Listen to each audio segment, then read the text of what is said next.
What is up, everybody? I'm your host, Yois Keys, and today I am accompanied by some sophisticated young men. Professor Andrew Stem, lecturer here in the School of Communication. Really happy to be back here talking with you guys. Glad to have him back. Jacob Leslie, Jay Les. And then Kevin Santos, Kevo. today we are back for episode 4 and the last episode of season 1. So today we got some good topics to tell you guys today. I'm going to let Kevin start it off, and then we're going to kind of hop right into it. I want to hop into the soccer stage with the 2026 World Cup. Group stage is now finally complete. They were just drawn last week. It's really interesting seeing who was picked up with who. So I just want to start with Mexico is opening up the World Cup. The first game is going to be against South Africa. So I like that. They're starting off in Guadalajara, so that's going to be awesome. I wish I could have gone, but ticket prices are up Expensive there. these days. Yeah, so they're the ones opening up the World Cup. That's the first match that's going to be happening. Then the U.S. and Canada follow along after that. But I kind of just want to say Mexico's group is really cool. I really like it. They have South Africa, South Korea, and then they have a playoff team that still needs to be picked up. But it could be like anyone, like a big giant like Italy, who can make the group even more interesting. So, yeah. Another group that I really like is Group C, which features Brazil, Morocco, Scotland, and Haiti. There's a bunch of other matches, but that one I really like because Brazil, South American giants that just have a bunch of talent. You know, they have Jogo Bonito. They're really known for playing in the streets, and they have the unique way of playing soccer. And then Morocco, first African nation to make it to semifinals in the last World Cup. Mm-hmm. So they have a bunch of momentum going into them. A bunch of people are a little bit nervous to play against them. So I definitely think they can make a really good run for the money to make it further again. Yeah, it's really interesting, Kevin. They got Carlo Ancelotti, who's had so much success at the club level, right? At Real Madrid, at Inter Milan, at all the places that he's managed. He was briefly the manager of Everton, which was near and dear to my heart, and got us near the top of the table. Haven't been there since, but not a lot of experience managing internationally. So it will be really interesting to see if he's able to kind of have the same success with Brazil that he had at the club level, or if there's, it's kind of a different animal. That's one of the things I'm really interested to watch in Group C is how Brazil kind of plays under Ancelotti here in the World Cup. Yeah, no, for sure. I definitely agree with that, too. He's got to see a bunch of new players, people that probably play in the Brazilian league or people that are playing in Europe. He's got a bunch of new talent to come see. And then that also just brings me to Neymar. That's a big question if he's going to call up Neymar since Neymar's been hurt recently. And recently he just had a meniscus injury and doctors advised him not to play. But he's playing in the Brazilian league right now for his childhood team, Santos FC. And he just came back from Saudi Arabia after basically having a big paycheck given to him.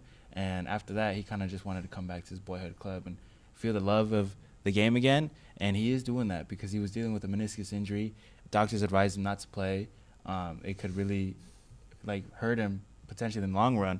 But he just dismissed what they said, and he played the last 3 games of the season for Santos because they were in the battle of being relegated, being dropped down to a lower league, which, he doesn't want to play in that. A bunch of the fans don't want to see that either. So he kind of just stepped up, put his passion of the game over his health and money, and he did really good. He scored a hat trick in one of the games. He provided assists, and they won all 3 games. So now they were the bottom league of the table, and now they're in 12th place. So now they're making a playoffs run in their league, and now he can actually get surgery and recover from that. So I just want to see if that's enough for Ancelotti to give him a good call-up name for the World Cup. It's potentially going to be Neymar's last one, and I'm really rooting for him to get called up and actually make a good run. I really want him to win it. So I just think that's interesting in that part. And then I also just want to move over to Argentina, the reigning champions. They start their title defense against Algeria. They have a good group, they're basically taking almost the same team that they won the World Cup with. Although Messi apparently is questioning if he's going to come play or not, which would be weird to not see him play. He's my favorite of all time. He already has a World Cup. Yeah, he does have one. And especially because Inter Miami just won the MLS Cup the other day. So he's been pretty taxed just being old and then just going through the entire MLS season. So it might just be smart just to take some time off. I know the narrative is kind of him saying how he might not play, but I think he will play. And I think their team is decent enough to get all the way, because I think he wants to have that extra one over Ronaldo. Yeah, I gotta disagree with Jay Les. I want to see him play. You know, he's got the momentum with him, winning the MLS Cup. So I just want to have him keep going. Well, I didn't say I don't want him to play. So I don't know why you're disagreeing with me. I'm just saying, like, the other point of view, like, he's been playing for however many months the MLS season is, so you might just need to take some time off. But also, what you guys are saying, like, the World Cup, nothing gets bigger than that in terms of soccer or football around the world. So you want to play in it and represent your country. So I'm guessing he'll probably end up playing. There's no amount of injury that people will not want to say they have to not play in that game. Yeah. Like, rolled ankle, don't care, we're playing. Yeah, just the athlete in him is just wanting to be competitive through whatever you mentioned they're going Neymar through. Saying he might not play. Neymar's going to play. Neymar wants to. He wants to, yeah, if he gets chosen. But if Brazil chooses him is the question. Well, yeah. Brazil should, though. I mean, there's some stacked teams. Portugal, Brazil, Argentina. I'll throw ourselves in there, USA. Don't really know how good Canada is, but, you know, you were kind of talking about them earlier. Yeah. They've got some dudes, right? Charlie Davies, and they got some other guys. They've been playing well. I mean, I'm intrigued by Group L, man. I don't know what you think about Group L with England, Croatia, Ghana, and Panama. Yeah, like I know we don't really have the group of death anymore because you know now there are 48 teams and 12 groups, so a lot of the third place teams will get out. But man, that is. You know, when you look at one, you know, where anybody can beat anybody, I mean, Croatia still got Luka Modric. Mm-hmm. Like, England's one of the top 4 teams in the world, but they haven't won anything of note since 1960. Yeah. And, you know, Ghana's always really good from Africa. The U.S. seems to always draw them, so it's really weird to see them not end up in the U.S.'s group. And then, you know, we know Panama can be pesky out of CONCACAF. So, like, that's kind of one of the groups I've really got kind of an eye on. And, you know, some of the other ones, depending on how some of those playoffs turn out, like Group F, right, with the Dutch and Japan and Tunisia, and then it could be, you know, Ukraine or Poland or Sweden maybe. So, like, there could be some really there are a couple of groups where it's like, okay, I could see any of these 4 teams kind of getting out of there, and then there are some that seems like it's pretty likely that it'll be which 2 teams are kind of already we're certain we're going to get through. But man, I can't wait. It's 6 months from today, I think the 11th is the first one. So, can't wait. Yeah, no, it's one of the best tournaments I've ever seen, especially the last one they had. A bunch of amazing games, especially in the playoffs. And the final was like the most prestige final I've ever seen. France versus Argentina, Messi and Mbappe. Yeah, I remember watching it in class. That was my senior year of high school. I remember watching it in class. That was the first time I ever really watched soccer. Like, obviously I knew about it, but I never really like sat down and watched a game. So it was pretty cool to see. Since then too. Big star. A lot of money involved with him. Yep. And I just want to see, like, Ronaldo departed from that World Cup a little early against Morocco, and now he's prepping for a 6th World Cup. Yeah. Him, Messi, and Luka Modric are one of the only players that are wanting to play their 6th Man, World it's Cup. remarkable. I don't know how people feel about Ronaldo as a person, right? But, like, just the ability that he and Messi and Modric have had to still be playing at such a high level in their upper 30s, right? Yeah.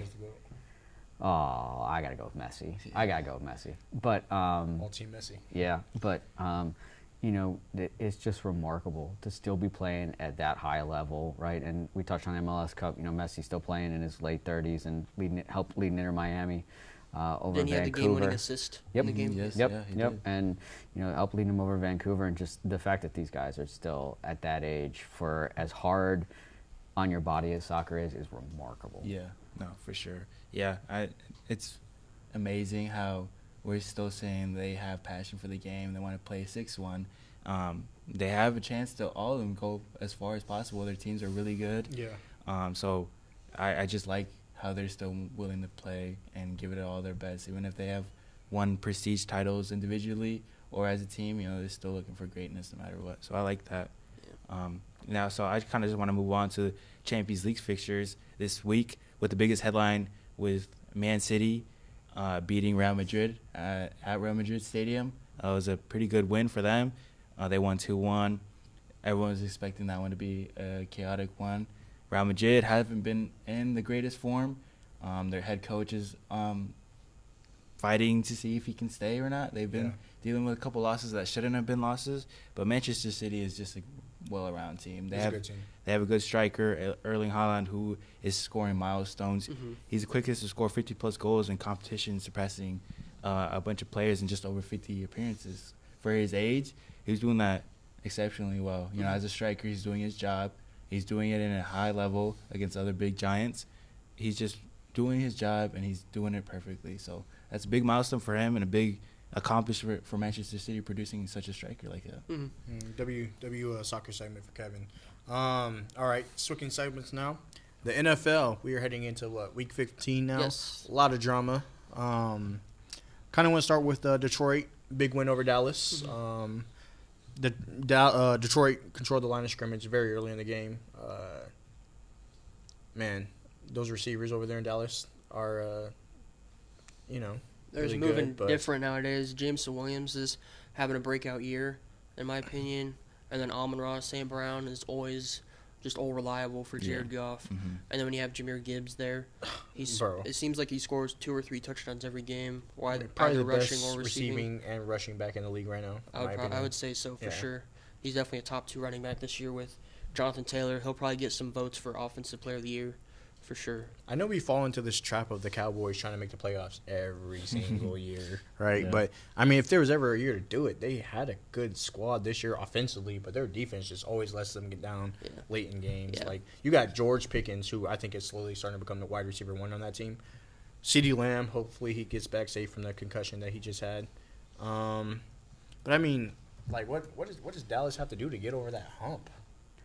I don't know. I think they just got to outscore teams at this point. They do that, though. They have a really good offense. What are you going to say? I'm just going to say they traded away probably, right, the Defensive Player of the Year. Michael Parsons, that's a big one. I mean, this is the thing is that they kind of leverage this year for next year. They got draft picks coming in, right? The Packers aren't going to draft in the first round again for a couple years, so that'll be good but yeah, I mean, I don't know, were the Cowboys one piece away? Like, I mean, they're probably a little bit closer to the Eagles if they still got Parsons. Yeah. But like, I don't know if that's the difference. But they need to build through the draft and build up that defense again, and hope that the offense stays good because it is good, like you said. Pickens has really come into his own. Yeah. That like he was kind of a malcontent in Pittsburgh, and that's why they traded him and all this other stuff. But he's been really good in Dallas, and like, when CeeDee's been out, like so. He's kind of become that security blanket for Dak. Like Jacob mentioned, Amon-Ra for Jared Goff. So like he's got that guy, and so now the offense is good. But yeah, they need to win shootouts. Okay, and I know last time you were on, we kind of talked about contenders or pretenders. But one thing we didn't get to talk about was the halftime show, Bad Bunny, right? Yeah. What do you think about that? I'm fired up, man. I think that's going to be really good. You know any of his songs? I do some. Yeah. I don't know any. But I mean, like. Part of me enjoys it for kind of the political ramifications, right? Okay. Given that everything that's happened in the country, and then the NFL's like, we're gonna put a Puerto Rican rap star right here for the halftime show. But like, they're gonna love it though. They're gonna go crazy. I am intrigued, right? All the you young people will love it. I'm interested to see what my parents think, right? Because Who's that guy? Because this is like one of the first times that the NFL is willing to step way outside of the box and go with somebody who might not just have mass appeal to everybody, right? I mean, I guess last year, right, too, with Kendrick, and so I guess now kind of a couple years in a row. But like people were questioning the Kendrick choice, and then this like magnifies it tenfold. Well, I mean, if you look at it, Kendrick's show was awesome. It was good. This is Drake though. Sorry. But yeah, can you blame him though? I mean, I think it'll be good. Like it's right, and it's good to expose people to other kinds of music they might not listen to. So I think Bad Bunny's a good choice. Yeah, I like the choice. I wonder if he's gonna bring out anybody. Because I'm not very tapped into Bad Bunny, if I'm being honest. I don't know if he collaborates with a lot of artists. Himself, I think he's gonna be good. I mean, he's Spotify's #1 globally listened artist. So just himself, I think he can do a good job. Yeah, and I like Bad Bunny. But he should bring up Peso Pluma. I'd be fire. I don't think they have any songs together. No, I don't I'd be fire. I do love Peso. All right, tapping back into Week 15 NFL. My Denver Broncos, man, 10-game win streak, best record in the NFL right now. We have the tiebreaker over New England, who also has a 10-game win streak, but they play Buffalo coming up. Speaking of that record, we chop in half Kansas City's 9-year streak of being first in the AFC West. Yep. Jacob, talk to us about it. Oh, well, they lost at home to Houston. Who has the best defense in the league? Yeah, so they lose 20-10. Holmes throws 3 picks. Yep. Yeah. He's been the only bright spot on the Chiefs so far this season, to be honest, on the offensive end. Did you think that Super Bowl game against the Eagles kind of like broke them and just broke their morale, or what? Like, what happened? It kind of did, and they're just getting older. Like, Mahomes isn't getting any younger, even though he's been good this year. Outside of this past game versus Texans, he threw 3 interceptions. But Travis Kelce's getting older. I'm guessing he'll retire at season's end. I think Andy Reid.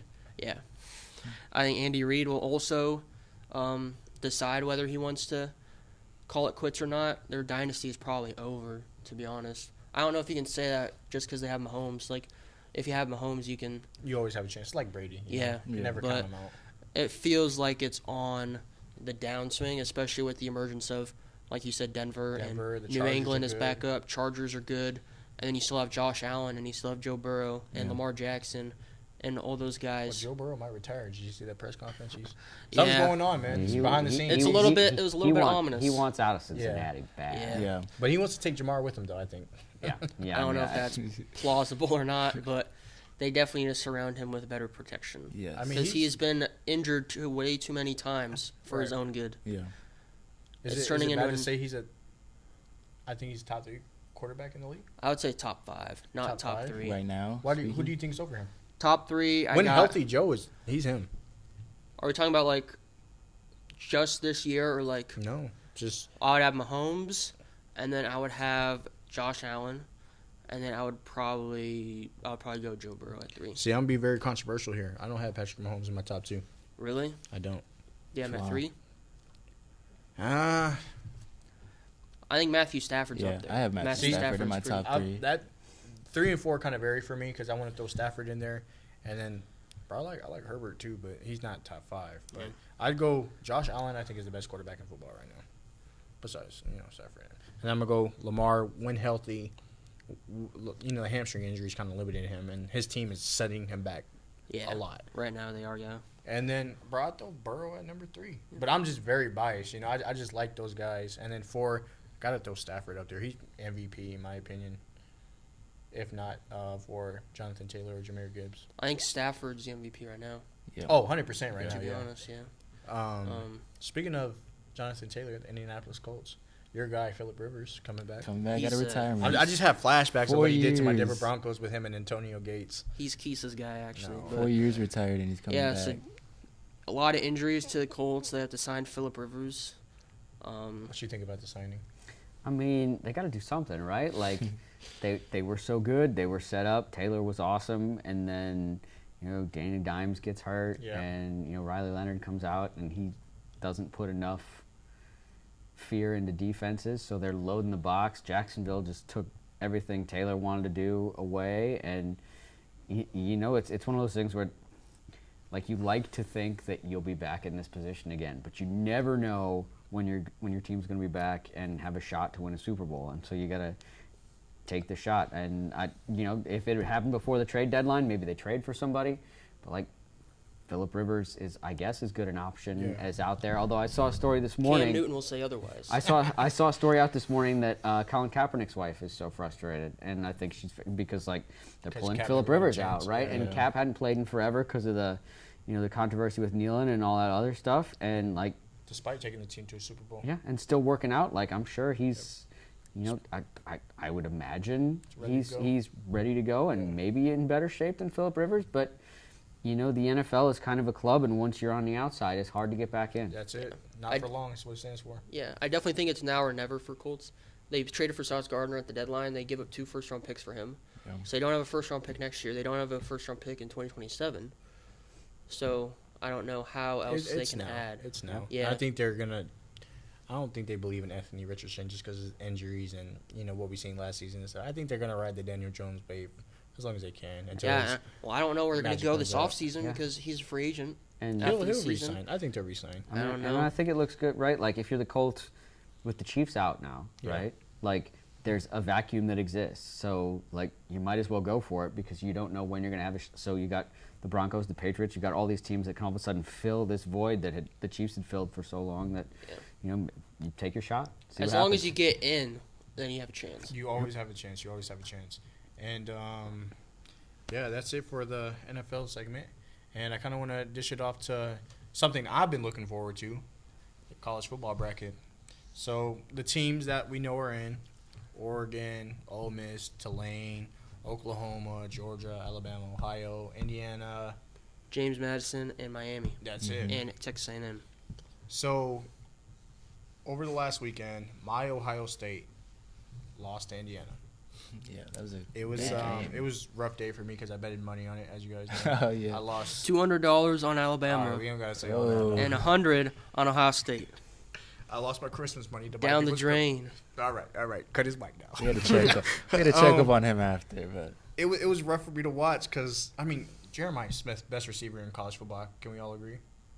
Yes. Okay. Yeah, I don't think I want to fight you on that one. And it's like, what happened? Like, we just collapsed. I don't know. Like, they were still hooping and stuff, but Indiana just came out. The biggest thing is Ohio State has had such problems running the football this year. Yeah. Like Julian Saint's been awesome, and Smith and Tate are really, really good. Max Clare is a tight end. He's really good. Passing offense, phenomenal. Yep. But outside of some of the games where, like, they would play Purdue and Bo Jackson or somebody would break off a massive run, like, they've had real problems running the football. Yeah. And when you become kind of one-dimensional, a lot of the games you play, you can get away with it, right? Like, they were clearly more talented than basically every team they played, except Texas was probably on an even level of talent. Right, Yeah, they were more talented than Michigan. Like most of the rest of the teams, they could have played their backups and won by a lot. But when you get now to the conference championships and now here in the playoff, like, especially once you get to the quarterfinals, the semis, now all of a sudden you're going to be playing teams with like equal amounts of talent. And if you become one-dimensional, teams are going to do what they need to do to kind of shut down your passing offense and say, okay, we're going to dare you to beat us running the football. And Saturday, Ohio State couldn't do it. Maybe they can get it figured out for, when they play quarterfinals in either Miami or A&M, and then if they play Georgia in the semifinals, maybe they get it figured out by then. But if they can't run the ball, like, for as good as Smith and Tate and Sain are, if they can't run the ball, they're going to have problems. Yeah, we saw what happened with Georgia and Alabama. Alabama couldn't run the ball at all. So if Ohio State matched up with Georgia and it's the same story, Georgia's going to pull it out for sure. Especially if they can at least contain Jeremiah Smith to some extent and limit him to maybe 60 yards and like 5 catches or something like that, they're going to win for sure. Kevin, out of all the teams, who do you think is the team to beat right now? The team to beat, I would say Georgia. I think Georgia had a demanding win against Alabama. We saw that one on TV, and they were really just shutting them down. Yeah. I also was watching Indiana play later that night. Mendoza, potential Heisman, winner. He's up there. But I did like that game too against Ohio State. But I was really convinced with Georgia. I kind of have Georgia going all the way, at least to the final for now. It's interesting, right? Because, like, none of these Indiana guys have ever been in this spot. Yeah. And, like, so the fact that they were able to beat Ohio State last week, that was really impressive. But Investigate the kicker. But, like, when you get to a spot where, okay, if it comes down to, if they play Oregon, right? If they play Oregon in the semifinals, if Oregon beats James Madison and then beats Texas Tech, like, a lot of those Oregon guys were on the team who were in the playoffs last year. And, yeah, they didn't win, but they've played in those big moments, and Indiana was down 27-9 or whatever they were against Notre Dame in their playoff game last year before they came back and made it close. So it will be interesting to see once they get into like the playing a team who's got that similar experience, whether they can still like make the magic happen, or whether I would love to see it keep going. I think Kirk Cignetti is a very polarizing figure. You love him or you hate him, and there's very little middle ground. But I don't think anyone... He's a football guy. I mean, he's a football guy, and he's winning at Indiana is insanely impressive. Mm-hmm. So, like, I would love to see them go all the way. I don't think that's probably in the cards, but like the Rose Bowl will be rocking when they play that game on January 1st. The people in Bloomington have waited a long time to go out to Pasadena. There will be a lot of Indiana fans in Pasadena. Yeah, it'll be a home game, but an away game for sure. Yeah. Jacob, kind of talk to us. We talk about these powerhouses, Georgia, Indiana, Ohio State, right? But what about some of the little guys that can kind of take over? I think Miami is a sleeper team. I think they can go pretty far, okay, to be honest. Obviously, they beat Notre Dame, which is probably the sole reason they got in. Notre Dame fans will say otherwise, and Notre Dame themselves. because they obviously opted out of a bowl game. Right. Yeah, they beat Notre Dame. They don't make the ACC title game, but they were still good enough to make the college football playoff, in my opinion. I like how none of us had mentioned James Madison, and they snuck in. Me personally, I thought it was going to be Notre Dame or Duke that would sneak in there, but they decided to go a different route. And well, James Madison and Tulane get automatic bids from. Do you think they can go all the way? I think Tulane could. I think Tulane could win their first round matchup against Ole Miss, just because obviously Lane Kiffin is at LSU now. Yeah. New coach. You don't know how the players are going to perform under their old defensive coordinator Pete Golding. They also the transfer portal's open now, so players might follow they're gonna Lane to LSU just so they know, hey, I need to transfer now so I can have a spot for next year. Yeah. So they might be able to transfer now, and then Ole Miss will be depleted. Tulane's a pretty good team. Obviously, they lost their head coach, John Summerall, to Florida, but they're still a pretty good team. They should have familiarity too, right? These two teams played in the regular season, and Mississippi won by a lot. But at least now the Tulane guys, they know what the atmosphere is like. They've played in the stadium, right? And it's kind of a shame for those Ole Miss guys because Lane Kiffin leaving may have ruined their chance at winning a national title. They perhaps could have done so, but they're guys thinking about other things, right? Yeah, that's just the state of college football. It is, right? Now, and it's honestly a shame for those guys because they're the ones who are going to be hurt. And yeah, I agree. I wouldn't at all be surprised if Tulane wins that game. Yeah, but overall, I think Miami is probably the sleeper team. They were the last at-large bid in of non-conference champions. Over Oregon. I don't think I want to call Oregon a sleeper. They're what, 5? Yeah, they're ranked number 5. Yeah, so I think they obviously they beat James Madison. The spread is 21.5. Yeah. Over that game, so they'll win by at least double digits. I think that they have a good chance of beating Texas Tech at a neutral site, and then Indiana. That was a close game in the regular season between Indiana and Oregon. Yeah. So you never know, and it's hard to beat somebody twice in the same season. Yeah. That's why I don't know who to pick for Alabama and Oklahoma. Obviously, the Sooners won in their first matchup.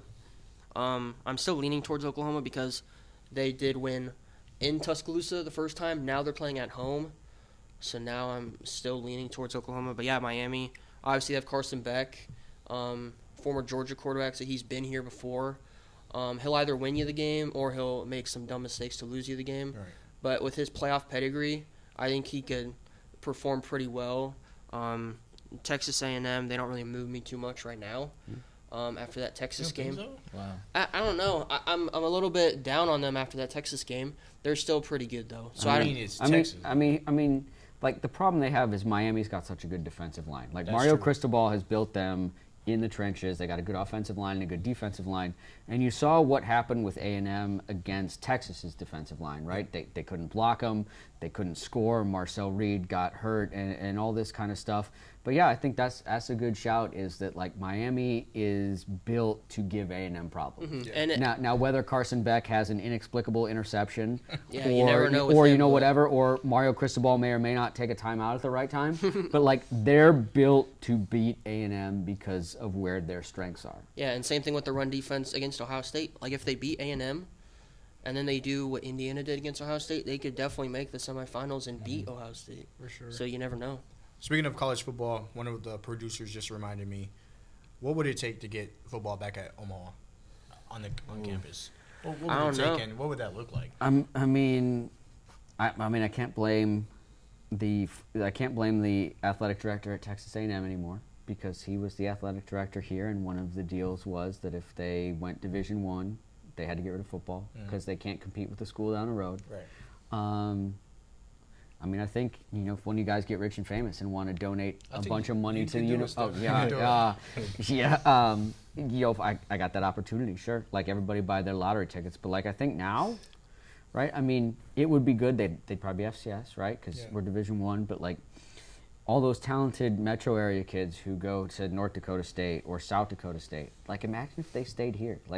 Omaha football could be really, really good. And, Nebraska football isn't really that good. But look at our basketball team last night, 30-point win over Wisconsin. Both basketball teams, men's and women's, and volleyball, all undefeated right now. If we bring, another, and Creighton's not that bad. Yeah. I know we kind of lost some of our stars in Kalbrenner and Ashford and stuff like that. But if Omaha had a chance to get a football team, got the right leadership and stuff, it'd be amazing. I think if you look at the Mid-South team, you know, a bunch of them are going to Iowa State. You know, if Omaha had a team here, we have good talent here. Yeah.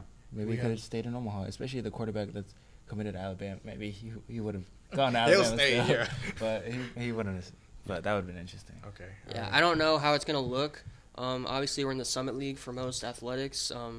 Not a lot of the Summit League teams have football teams. Obviously, North Dakota State and South Dakota State are pretty powerful in the FCS, but it would probably have to change conferences for it to happen for Omaha. For sure. Well, good college segment. Now we're gonna dive into the NBA, the National Basketball Association. Right now, it's looking like Oklahoma City Thunder are the team to beat right now. And Kevin, what was the stat you said earlier? That not all of them have played yet, or something like that. Well, all of OKC's championship-winning team, the starting five, haven't all played together. It's only been because J-Dub was hurt, so J-Dub hasn't been playing. Now Hartenstein is hurt, so he hasn't been. So they played a total of 0 minutes together. Yeah, That's insane. Yeah. That's insane. Stem, I just want to ask you, who are those potential threats to the Oklahoma City Thunder? Who are on pace to break the NBA record all time? I mean, like we were just talking about this in class. Like, they may get the wins record. Yeah. But, you know, who has the wins record now? Warriors. How'd that Warriors team do in the playoffs? Amen. I'm sorry. Like, I don't mean as a shot at caution. But like, that's the thing is that like they could go 75-7 or whatever. But if they lose 4 games in the playoffs, right? And like once you get into the playoffs, you know, there is a decided difference between regular season basketball and playoff basketball. That like is the 100%. intensity gets turned up, substitution patterns change, all this kind of stuff happens. I mean, refs start letting fouls go. Right. They let them play their own game. Shea, they just blow the whistle. Right. Like They did cut down on it a little bit in the finals. Yeah. Against the Pacers. They did cut down on it a little I bit. had said Noticeably. earlier, Stem, that I don't know if Oklahoma City would have won the finals, despite how good of a start Tyrese Halliburton was having. Yeah. You know that changes things, right? Yeah. And like, you know, Halliburton's so good. Yeah. And the I hope pace he comes back. and right. Look now, the pace is what 6-18 without him. Yeah. Traded Right. Miles So it's Turner. like, you know, I feel like you got to think about the Nuggets, right? Nuggets are right. good. The Nuggets always, you know, with Murray and Jokic, like they can always, you know, win a series. Maybe the Rockets. Like we talked last time, I think, you know, we talked about the Timberwolves. Like, We did. Yeah. you know, Ant's just got to get in, right? Like it's one of those things, you know. Like I feel like we've talked. You said it about the football, the NFL playoffs. You just got to get in, and then anything can happen. You can just take over a game. Right? I mean, Ant can take over a series, right? And you know, maybe San Antonio, depending on Wemby's health and kind of how all that stuff happens. Man, the East is so wide open. Like, I think LA is one of their biggest threats too, because you know it's no longer Brown's team; it's slowly transitioning over to Luka's team or Brownie's team, however you want to look at it. And I think they pose a big threat too. Detroit, Luka's another guy, right? Who could just take over a series and just be like, I'm just not going to miss. And he's been to the finals, right? I'm going to score 50 a game, and there's nothing you can do. Yeah, because they got hoopers from Austin Reeves, who's a good third option, you can say. Luka, LeBron, who just had a poster at 40 years old, just moving that's crazy. It's so tough. The Eastern Conference playoffs will be fun because I feel like the East is so wide open. Yeah. Like there are a lot of teams who are good, but there are holes you can poke in them, right? Like everybody's got a problem. So watching the 10 teams who eventually end up in there kind of filter through the playoffs will be entertaining. And the Western Conference playoffs will be good because there are a lot of teams right below the Thunder, right? Yeah. So like, how's it going to shake out? Who's going to, you know, presumably if you think the Thunder are going to just keep winning and get to the Western Conference Finals, is it going to be the Nuggets? Is it going to be the Rockets? Like, there are half a dozen teams you could say, hey, I see them playing the Thunder in May. And I'd be like, all right, that doesn't surprise me. Yeah, So like, that's the kind of thing is that the playoffs are going to be so wide open. It's going to be so much fun. It's good because, you know, for years it was always the Cavs and the Warriors. You know, that's what it was. And, you know, I don't take it for granted because I was a Warriors fan. Yeah. But now it's like... And it was like Lakers and Boston, too, back then. Yeah. But you got the Nuggets with the finals win. You got the Bucks with the finals win. You got the Mavericks making the finals. It's been diverse. Yeah. You know? A lot of different stuff going on. And you mentioned the Bucks. Like, that could kind of tip the balance of scales. Where does Giannis end up getting traded, right? Maybe Spurs. Maybe Spurs. That puts them over the edge. Like that will change by the time you come back for the start of season 2, assuming that something, you know, happens by the time before we come back here in January, right? That could completely have kind of changed the balance of scales in the NBA. Okay, final answer. Who's the team to catch the Thunder?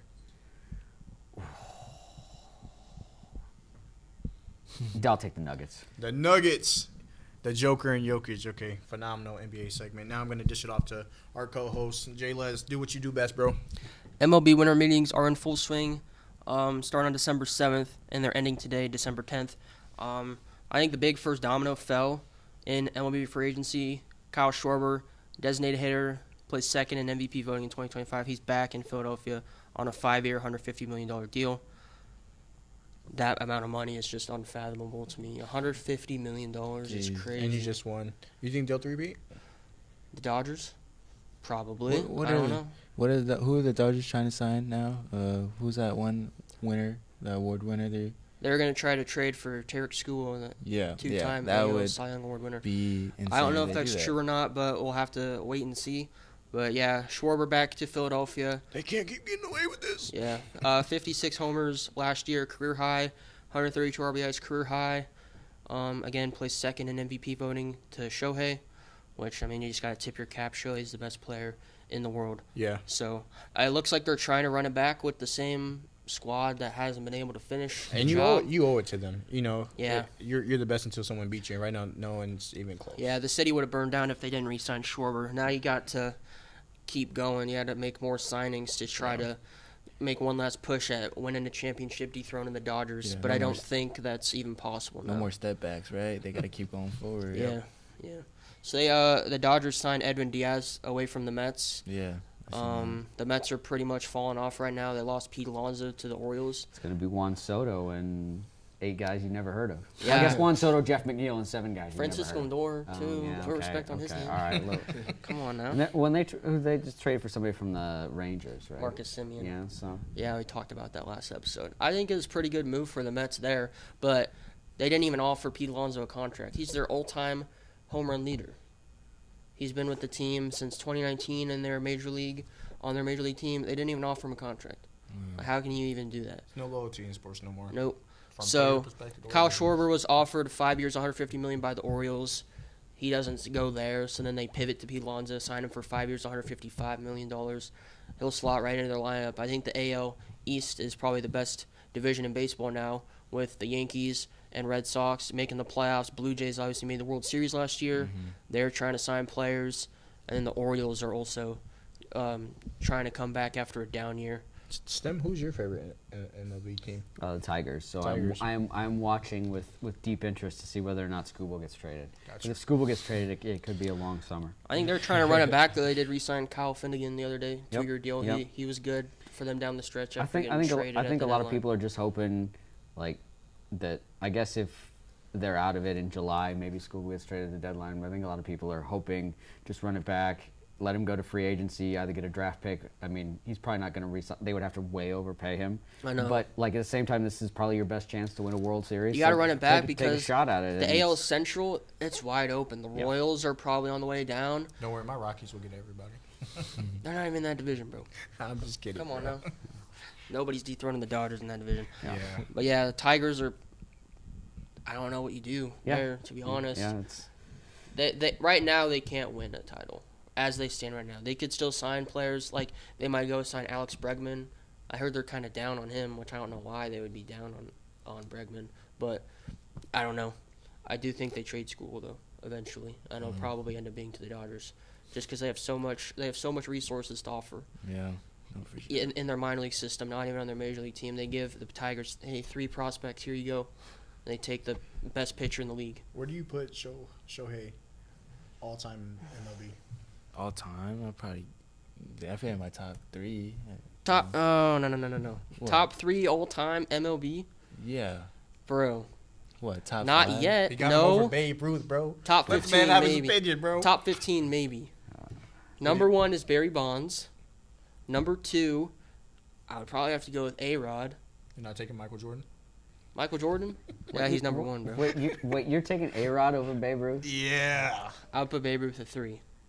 I'd have A-Rod at 2. Over Derek Jeter? Over Derek Jeter? Derek Jeter's not top 100. I'm rage baiting, bro. Derek Jeter's not top Now 100. you're just saying to watch the vein in his forehead start blowing up. Okay. Derek Jeter. What a show we had today, guys. And thank you, Stem, for coming on. Appreciate being here. Thank you. Anytime you want to have me, I'm glad to come we talk might have to you have you fellas. on every episode because it's fire. We love having you. A quick little breakaway from sports, real quick. It's the holidays, man. How do I say this? Sometimes the holidays can be rough for people. It's not always all bright and happy as commercials or even not all stores make it seem. sunshine and rainbows. Yeah. And for college students especially, you got finals and you don't know how to self-balance with work and stuff. So I just want to make sure you guys are taking care of your mental health, being around those loved ones, spending time away from school, and really just focusing on yourself and being happy and stuff, because mental health is important. And you guys are never alone. No. You're never alone. And it's okay to not feel okay. That's it. Right? 100%. That's kind of one of the big stigmas that exist, is that, like, if you're not feeling right, though, there must be something wrong with me, and that's totally not the case. There, people on campus, talk to somebody, talk to friends, family, whomever. There's always somebody who's willing to listen, right? Shoot me an email. Maybe they can throw my email on screen or whatever. But just talk to somebody. Everybody matters, and you need to feel valued and know that, like, we like having people around, and it's important. Talk to somebody, and it's a big deal. Just know that there's people here for you. Yeah. Wherever you are. There's people that are willing to talk to you and listen about whatever problems, and most importantly, willing to listen to you.